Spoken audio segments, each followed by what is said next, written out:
We are very fortunate today to welcome Mr. Sigmund Tobias and Mrs. Laura Tobias, two survivors of the Holocaust who are visiting Buffalo Creek to share their stories with us. Now, Mr. and Mrs. Tobias, this is your second visit with us, and we really greatly appreciate it. And the fact that you came back again. The first time you visited our Global Perspectives classes. This time we have questions that were formulated by students across the school. So we're taping this interview with you so that their questions will be addressed and the whole school can see it this time. Good. All right, so our first question is, where in Germany were you born, and how long had your family lived in that location? So Mr. Tobias, if you would respond first, and then we'll hear from Mrs. Tobias. I was born in Berlin in 1932. My parents had moved to Germany a few years earlier from Poland, where they were born, because they had better job opportunities. And I lived in Berlin until 1939, when my father recognized that it was no longer tenable for Jews to live in Germany, and bravely tried to get himself across the border illegally to Belgium.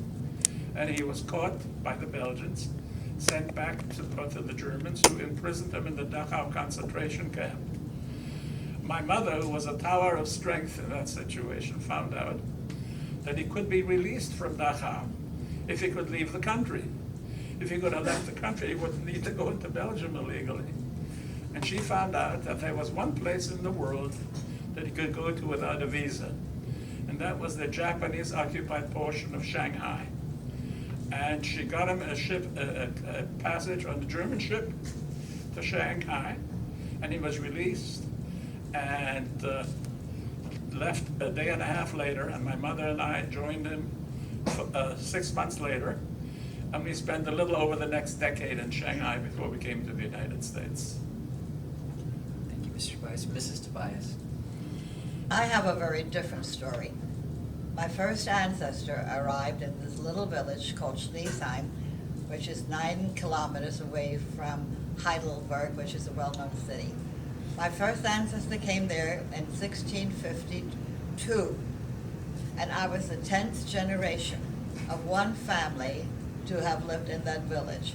When I was born, there were very few other Jewish families left, and I was the next to the last Jewish child to have lived, to be born there. So I'm the 10th generation of a man known only as Baruch, who arrived there in 1652. Nobody quite knows where he's from, but in the record it says he arrived there with his wife, whose name was Hefele, and 4 sons. And from then on, somebody of that family has always lived there. In those days, the surnames were very different because you were named after family members. And after Napoleon invaded that part of Germany, he insisted that all Jews take surnames like everybody else. So they took the name Oppenheimer. And in the village, we're known as the Oppenheimers, even though my name has changed a number of times. But when I visit there, I'm still referred to as an Oppenheimer. Thank you.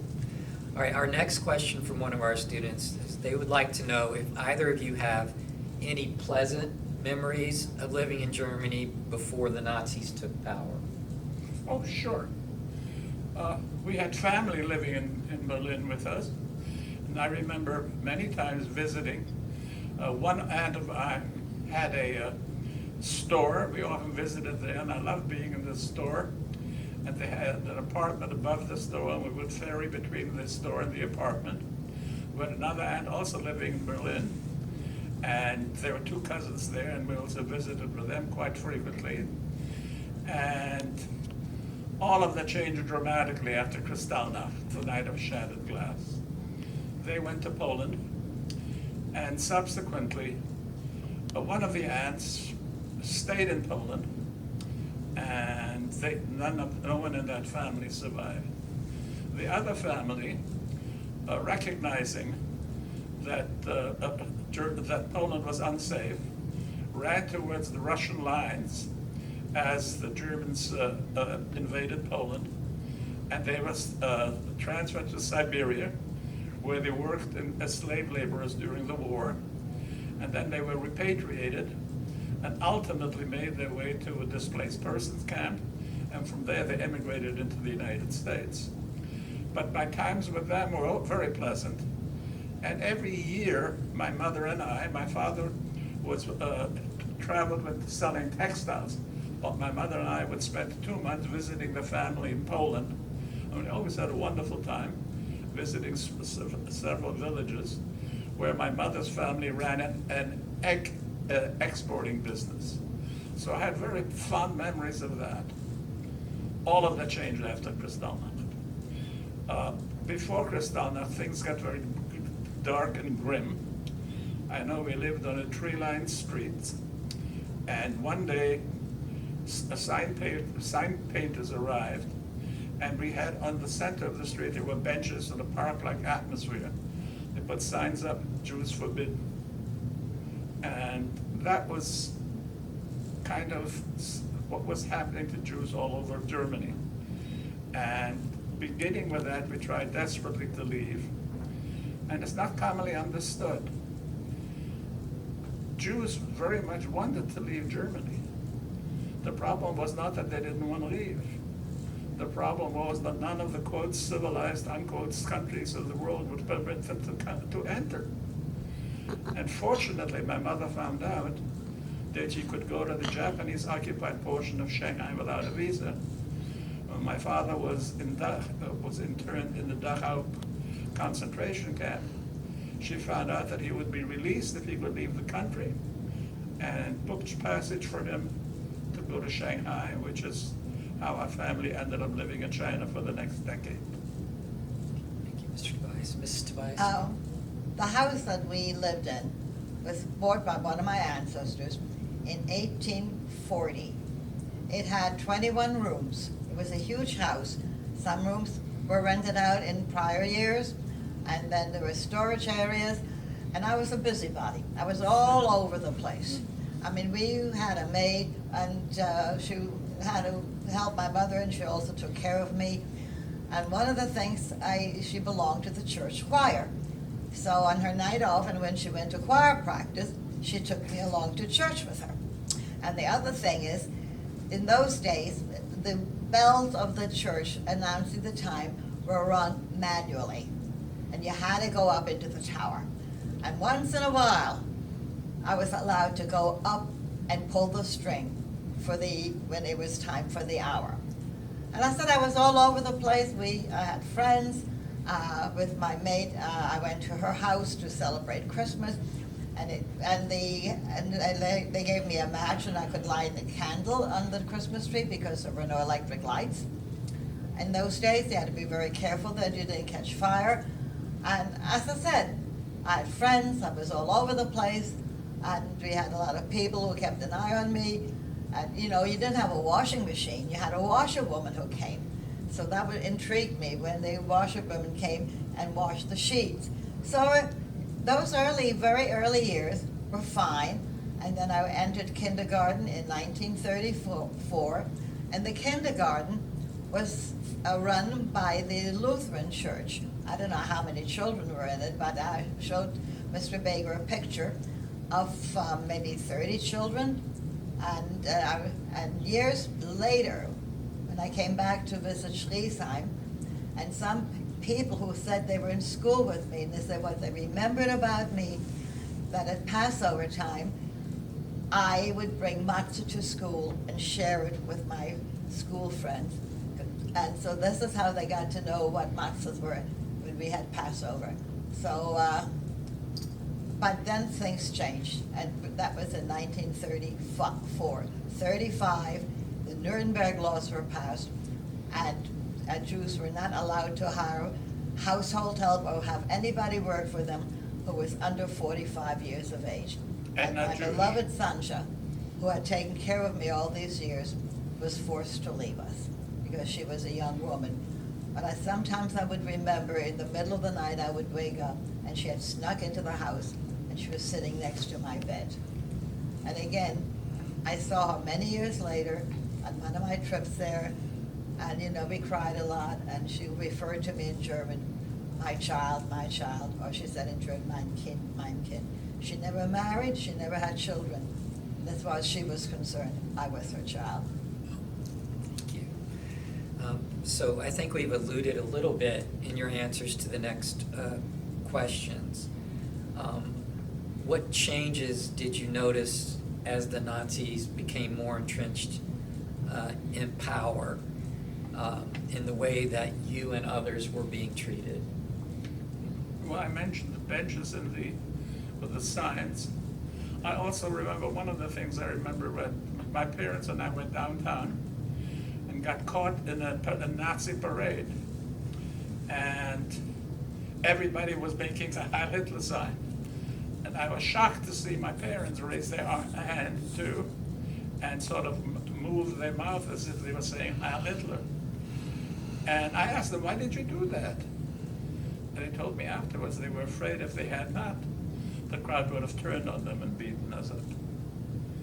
And there were other memories of that kind, none of them pleasant. Mrs. Tobias? Well, with me, in kindergarten, every morning we said a prayer for Hitler.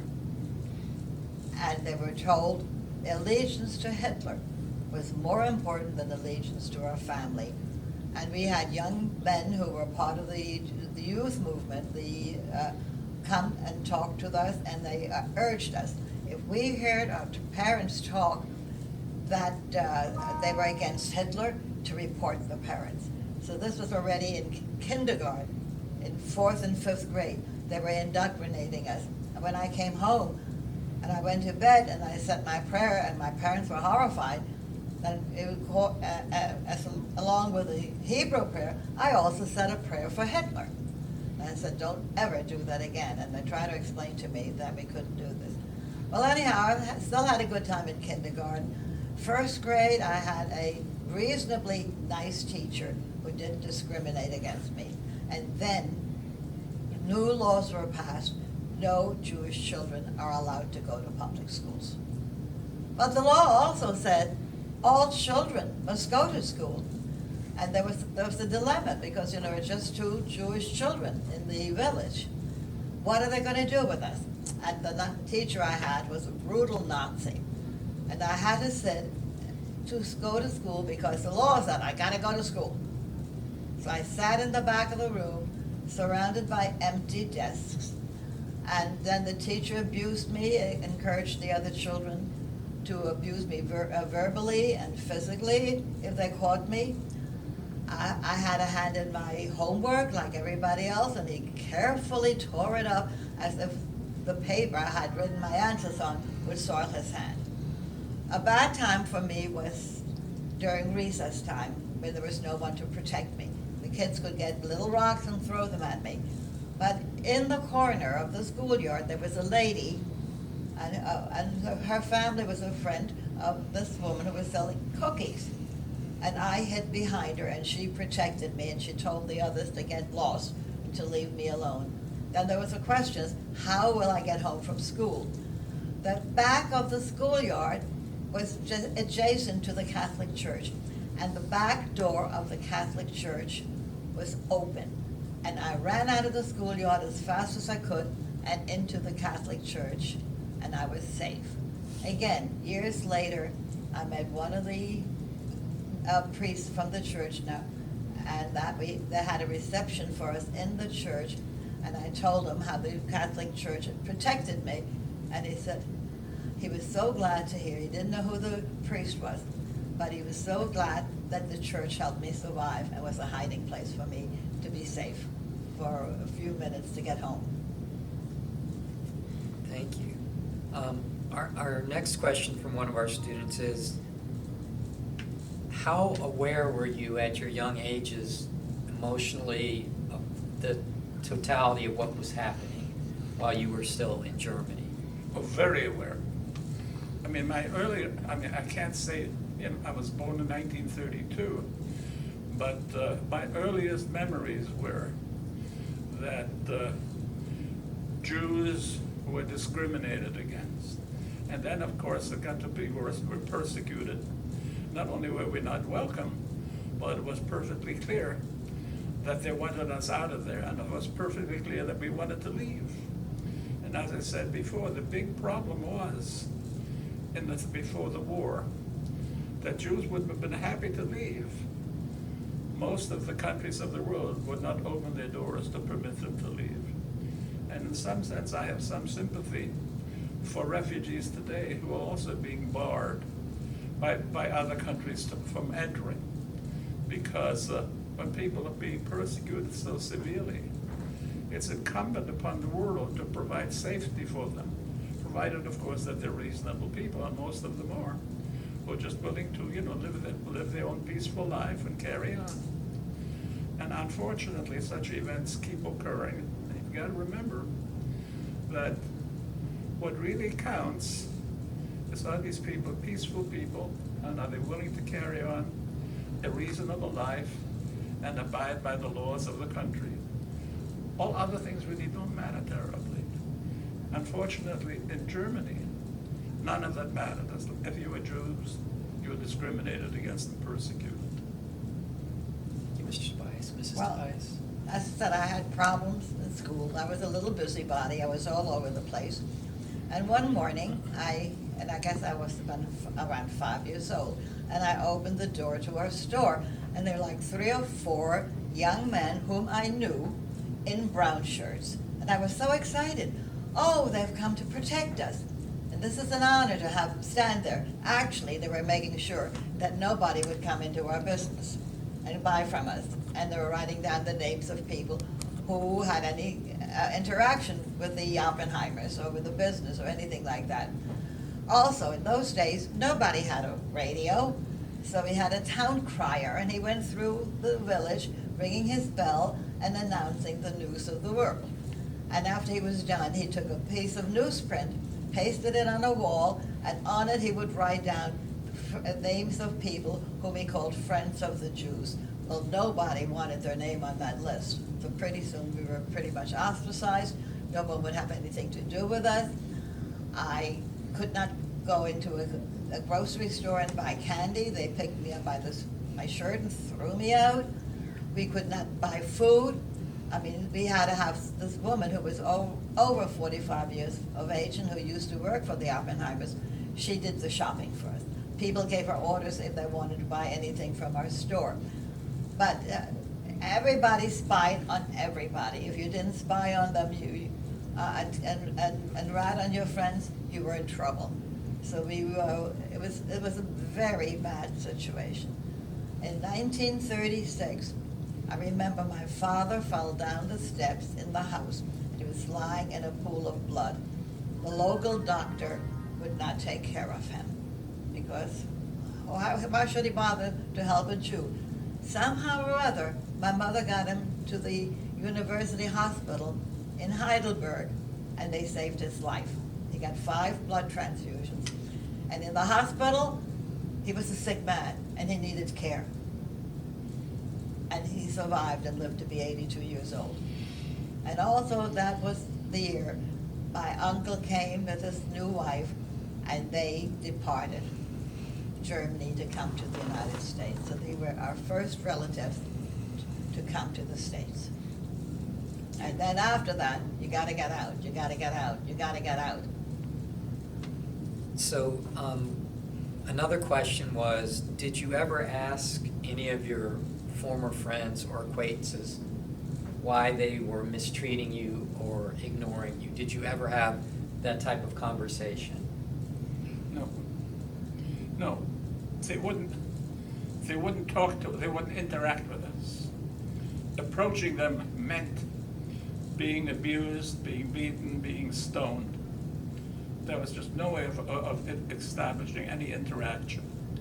I imagine, looking back, that they were afraid that they would be abused and excluded by their friends if they were seen as interacting with us, even speaking with us.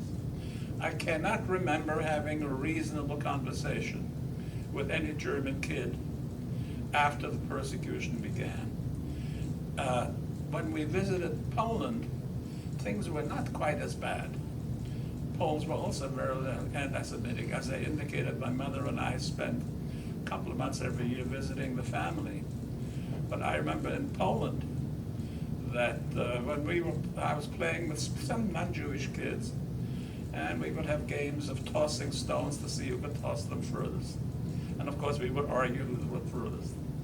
And typically, the Polish kids would say Żyd, which means Jewish, but the way it was said was like dirty kike. And after that, I basically stopped playing with them as well. Mr. Tobias, Mrs. Well, Tobias. the last time I was there, the only response is that there were terrible times and we suffered. But again, the few that were still alive, they try to focus on what they remember as pleasant times, like my bringing matzah, and how they would play with me, and my mother, we had a fabric store, would give us fabric that we could cut up to make doll clothing. So they focused on positive things they remembered.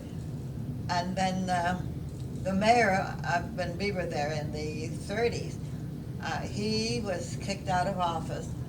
I think he was a socialist or Christian Democrat, and eventually he was arrested. And he was replaced by a Nazi. And I haven't got an answer yet. I just wrote to my friends in Germany. Was the election after that legal, or was the Nazi installed illegally? Was the election stolen? And that's one of the four families, his descendant, with whom I correspond with. And when we went to visit them, they wouldn't hear that anybody would stay in a hotel. So they speak English. And so we stayed with one family. My daughter and son-in-law and granddaughter, they stayed with another family. So these were people whom I knew from years back, who were friends to the Jews and also suffered. So, and I said every year, I mean, I just get letters from them a few times a year. They write me in German and I answer them in English. All right, thank you. So another question is, how did you each escape Germany, and what were your emotions as that process was going on? Now, Mr. Tobias, you alluded to earlier. How did we leave Germany? Yes, you alluded to earlier that your family actually went to China. So maybe you could speak to what your emotions and experiences were like there, and then we'll hear from Mrs. Tobias about how her family left. Yeah, well, as I indicated, we went to China because my father, that's the only place he could go to get out of Dachau. China was enormously strange. I remember my father picking us up from the ship in rickshaws. And you saw people eating on the street and sometimes urinating on the street, and it smelled awful, it was filthy. But there was something very, very interesting. The Chinese did not know the word anti-Semitism, and they didn't practice anti-Semitism. From the Chinese perspective, we were Nakunin, which is Shanghai dialect for foreigner. And gradually they learned that we were kind of funny Nakunin. We were Yutaning, which is Shanghai dialect for Jews. But the Chinese did not understand or practice anti-Semitism. And it was the first time in my life that I lived in a country where there was no anti-Semitism. Interestingly enough, that was originally true of the Japanese too, who occupied most of Shanghai. But then under pressure from the German government, the Japanese got to be, were induced to put us into a ghetto. And in the ghetto, life was very difficult. It was in a small section of Shanghai, and malnutrition was rampant and illness, etc. But you had the sense that the Japanese did not have the personal animosity towards Jews that the Nazis did. They were just doing what they were instructed to. And there was no personal animosity. As a matter of fact, there were some Japanese living in the areas where we were living, and while we didn't play with the kids with one another at all, the interactions were, I wouldn't say cordial, but they were correct. Japanese kids didn't try to beat us up or anything like that. We just had very little to do with one another. Obviously, we couldn't speak to each other with different languages, etc.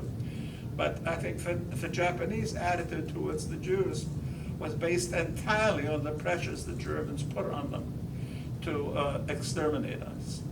I might add that the Germans sent an emissary to the Japanese, and the emissary suggested to them that the Germans became aware that approximately 20,000 Jews escaped to Shanghai, and the Nazi government became aware of that. They sent an emissary to the Japanese and suggested that we should be annihilated. And they suggested it was very simple for them to do. They should put us on a bunch of ancient junks. Junks are sort of wooden boats, decrepit boats, tow us out to the Yellow Sea and sink us. It's just we'd be done with them. To their everlasting credit, the Japanese did not see themselves as doing that. And they didn't do that. What they did do under German pressure, as I've indicated previously, they put us in a ghetto, limiting us to a small portion of the town during the war. And for those people who had employment or needed to go outside, you needed to get a pass to leave the ghetto. They didn't need to have fences around us, because at that time, if you weren't Russian, because Russia was not at war at that time, if you saw a face like mine in downtown Shanghai, I had to be Jewish, because all Brits and all Americans were in an internment camp. And we were the only people there were 18,000 of us. They couldn't find a camp big enough, so they limited us to this one portion of town. And as I said, we were treated, not correctly, but essentially ignored within limits. And malnutrition was rampant, and obviously refugees had very little resistance to the illnesses of the Orient. A lot of TB, some typhoid, some cholera. And we filled 3 cemeteries, and I would guess approximately a third of our population probably died all from natural causes. No one was lined up, and no one was shopped for that. It was just a difficult time for people to live because of malnutrition and the absence of appropriate medications for dealing with serious illnesses. Do you recall your emotions while you were there? Did you have a sense that you would one day be able to escape and go somewhere else, or what were you feeling at the time? Well, we always wanted to leave. We never saw China as a permanent place to live. And we always wanted to come to the United States and go to Palestine. Palestine was impossible because the British wouldn't permit Jews to immigrate. And my parents had applied to come to the United States in the middle 1930s. And since they were born in Poland, they were told at that time that the Polish quota had many applicants, and there were only few people were permitted entry in any year, that it would take many, many years for that time to arrive. And after the war, my parents went to the consulate and said, oh yes, we still have your papers, and you're still in line, it'll take many, many years. And fortunately for us, I was born in Germany, and my parents decided when the situation got grim in Shanghai, because it seemed clear that the communists were advancing, that I should come to the United States by myself. And I did. When I was 15 years old, I arrived here by myself, and the American Jewish Joint helped to take care of me. And their thinking was that if I were here, the probabilities of their eventually coming here would improve. They couldn't come because they were born in Poland, and the Polish quota was small. Fortunately, about a year later, Congressman Emanuel Seller added an amendment to a law to indicate that the Jewish refugees in Shanghai were considered displaced persons. Displaced persons at that time were Holocaust survivors, and they could emigrate outside of the usual quota restrictions. So 10 months after I came to the United States, my parents arrived as displaced persons, and our family was reunited in the United States. Amazing journey. Thank you, Mr. Tobias. I found that quite remarkable, the way that you and your family managed to get here. Now, Yeah. Mrs. Tobias, I know you have a completely different story. Yes. If you could explain how your family managed to come to America and your emotions during that whole process. In 1936, I had an uncle who had come to the United States. And when he came to the United States, and he, with the open press, and he heard some of the stuff that was happening to the Jews in Germany, because everything was censored. Any letters that we got black lines through sentences. So anyhow, he said, we've got to leave Germany, we've got to get out. And somehow or other, he said, he met people, total strangers to us, who were willing to give us an affidavit. Now, an affidavit is a guarantee from the host country that if you come to that country, which from Germany would have meant the United States, that we would not be dependent upon the state for support, that we would not want welfare, that we would find jobs, that we would be on our own, independent, and make a living. Once you got that affidavit, the United States would give you a visa. Now, the quota for Germans, any religion, was very high, second only to the British quota. But very few places would had people who would give them an affidavit. And I said, my uncle found out, I had met these people, I met them one time, out of the goodness of their heart, they gave us an affidavit. And then we got a visa. And the visa, before you got the visa, you had to go to the United States consulate and have a mental exam and a physical exam in order to get the paper to show that you were not handicapped and that you were capable of being on your own. I had an uncle who, when he was a small child, had spinal meningitis, which left him borderline handicapped, or we would say retarded or slow or anything like that. He was able to work. He even could read, like maybe on a low level, but he stayed with us, he worked with us, and he did not get a visa. So we had to leave him behind. And I remember we didn't know what to do. Should my grandfather, who was 80 years old at that time, should he stay behind in Germany to help take care of my uncle? Or should we find an old age home? Well, we finally found a home not that far from where we were living, and we put him into the old age home to be taken care of, and we were hoping that the following year he would get a visa to come and join us, because the people said they would give him an affidavit again, who was our sponsor. I think when I said goodbye to my uncle, that was probably the saddest day of my life, because he had been my companion. He took me sledding when nobody had time and patience for me. He was there. So we left him, and then we went to the village where my father's mother lived, and my father and I went to visit her in a little place also, pretty much the same general area in southern Germany. And I remember her blessing us and giving my father her prayer book to take to the United States to keep us safe. And then we went back to Schliesheim. We sold our belongings. We had property. We had land. We were, the bargain prices. Everybody suddenly wanted to come into the store because and nobody cared if they were buying from the Jews or not. But we sold our business, we sold our land, we sold our house, we sold everything. And then we took whatever we could into these crates to bring to the United States. So we were on our way to America in September 25th. At that time, Hitler had invaded Czechoslovakia and taken over part of the Czech land, Sudetenland. And then there was this conference in Munich, September 27th and 28th, with Daladier, the Premier of France, Chamberlain, Mussolini, and Hitler. And then Chamberlain walked away and he gave in to the German and says, "Peace in our time." Famous expression.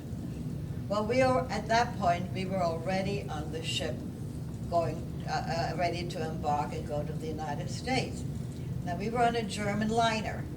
We had paid in Deutsche Mark with cash.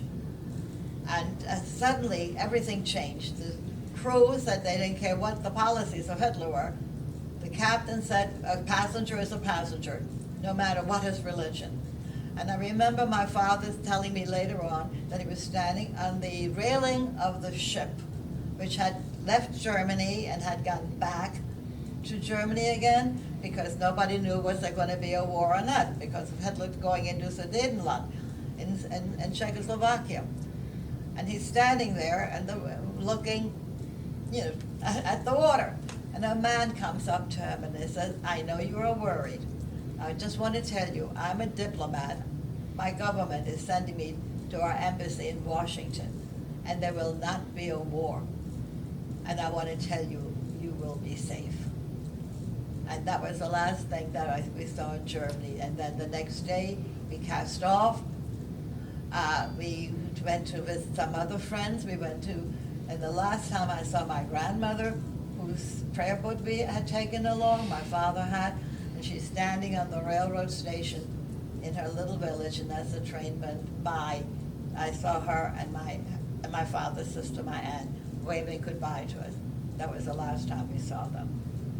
They were killed, and they were in hiding in Holland, and they ended being sent to, again, my friend found out what happened to them. They were sent to Sobibor. They did not make the trip. So anyhow, we made it. We came to the United States October 6th, and then Kristallnacht. We were safe, but none of our other relatives who were still behind in Germany made it out. So we have from a very large family. My grandfather was one of 9 children, every one of whom reached adulthood, and none of them made it. All of them perished. So I have one cousin here who was born in the United States. His father was the one who got us out and found people to give us affidavits so that we could come to the United States. So this is my story. Laura's reminded me of one thing I wanted to add, but the medical exam. We had to, of course, take a medical exam too, and an x-ray. That was an extremely anxiety-arousing moment, because we knew in Shanghai that it was possible to have TB, which was well encapsulated, that there would be no symptoms, but there would be TB in the lung. And we also knew that with that TB, you could not come to the United States. So for us, taking the x-ray was an extremely anxiety-around moment. And fortunately, of course, since I'm here, I was clear I had no TB. But many of the refugees caught TB in Shanghai, which was rampant. And some had symptoms, of course, but some did not have symptoms. It was well encapsulated. And I don't know how that is treated, but they could not come to the United States until that disappeared from the x-ray in the lung. Yeah. We have one final question. One of our students would like to know, how concerned are you both about our world today, considering the increasing divisions between people with different views and religions? And they would like to know, what, if anything, you could suggest that their generation might do to stop hatred, intolerance, and division? Wow, what an important question. Sort of takes my breath away.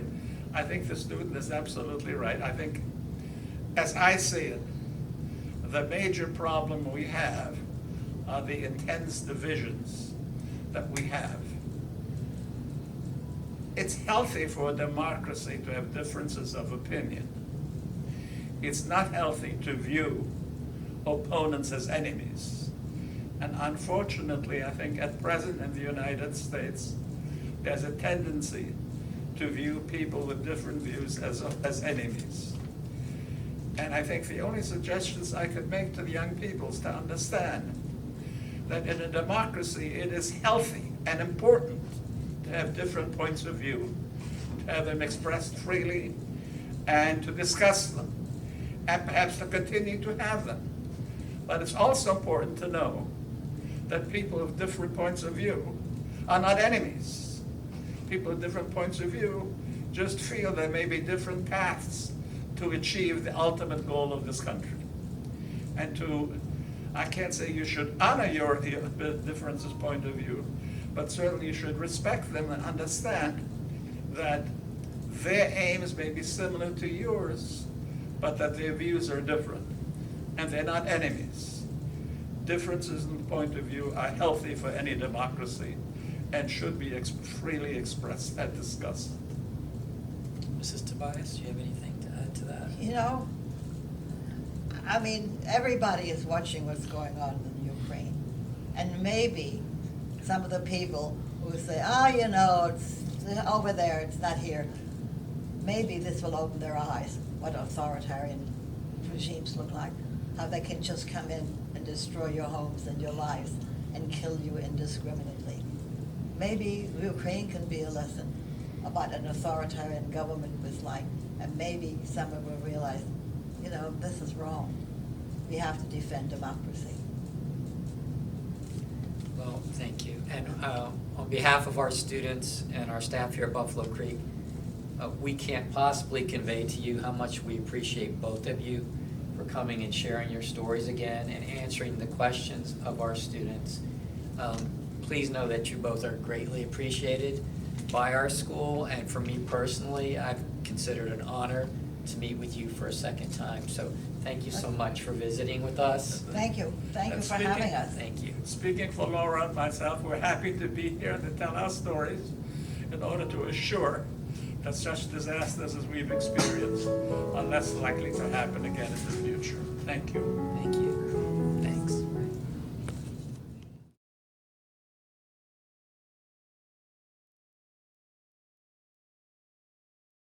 For you guys. Thank you.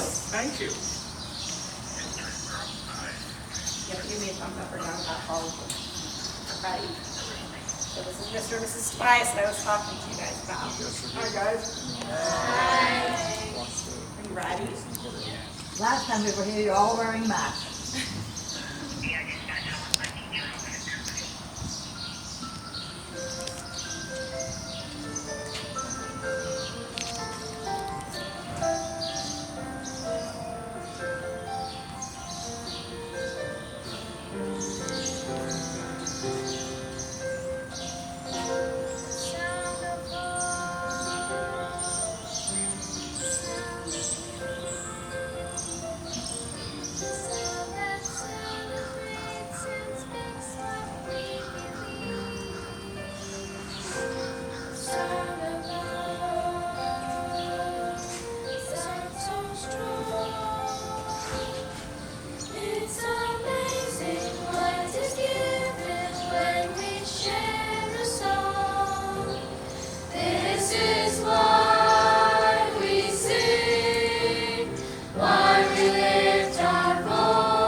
From Miss Hernandez. She has class right now.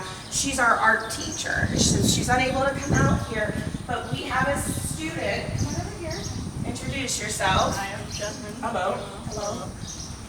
So she was inspired by you in Miss Hernandez's art class, and she did a digital portrait of you to commemorate your visit here to Buffalo Creek that she would like each of you to have and take home. Thank you. So on behalf of Mrs. Hernandez, our art teacher, and our Buffalo Creek Chorus students, we're so glad to have you here and share your Thank you. experience with our students. Thank you. We enjoyed your song very much. Thank you. Thank you, guys.